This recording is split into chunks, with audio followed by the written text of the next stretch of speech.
And walking into the office, waking up obviously, seeing the news last night and the news this morning dominated by the horrific attacks within the Jewish community just about a mile from here. And I was driving home from Salford City last night. I was driving actually to Salford City, going down a Littleton Road, seeing 60, probably 50 or 60 Union Jack flags. And on the way back I went down the parallel road, which is Bury New Road, which has got the Jewish community right at its heart, and they're out on the streets, defiant, not hiding or in fear. And I just kept thinking as I was driving home last night that we're all being turned on each other, and the division that's being created is absolutely disgusting.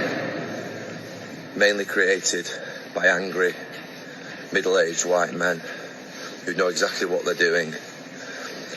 Funnily enough, on one of my development sites last week, there was a Union Jack flag put up, and I took it down instantly.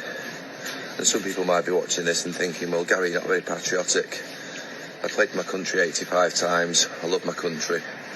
I love Manchester and I love England.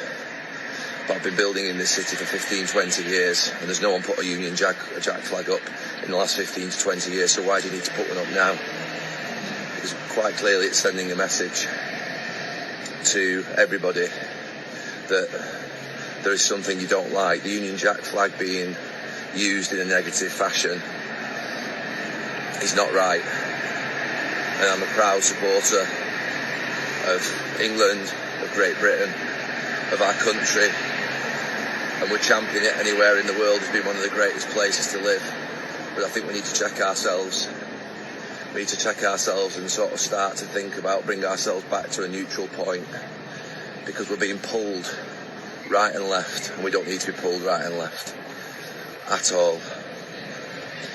I've always said this about, I played in a football team with a group of people from Manchester, a group of people from Ireland, Wales, Scotland, but also people from Africa, people from Asia, people from America, people from Europe, and we were a beautiful team, united as one.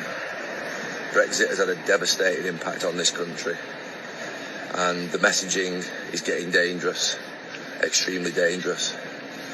All these idiots that are out there spreading hate speech in any form and abuse in any form, we must stop promoting them. We must stop elevating our voices towards them. It needs to stop now and get back to a country of love, of peace, of harmony, and become a team again. I've just seen your video trying to blame the attack on a synagogue in Manchester on middle-aged white men and people putting up the Union Jack flag.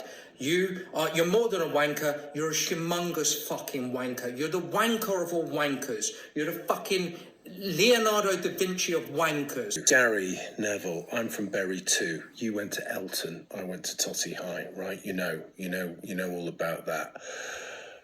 You are the person causing all the division by talking rubbish about people who just love their country. If they want to wave their own flag, they can do that. That doesn't mean automatically that some lunatic called Jihad is going to go out and start slaughtering Jews. If you do think that is the case, if you think that's the natural consequence of waving British flags, then there is something wrong with you.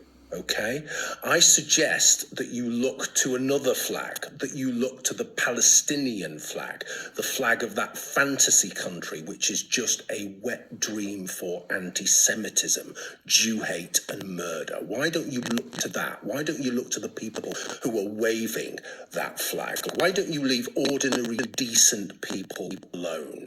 You don't know what you're talking about, okay? I'm ashamed, actually, to be from the same place as you.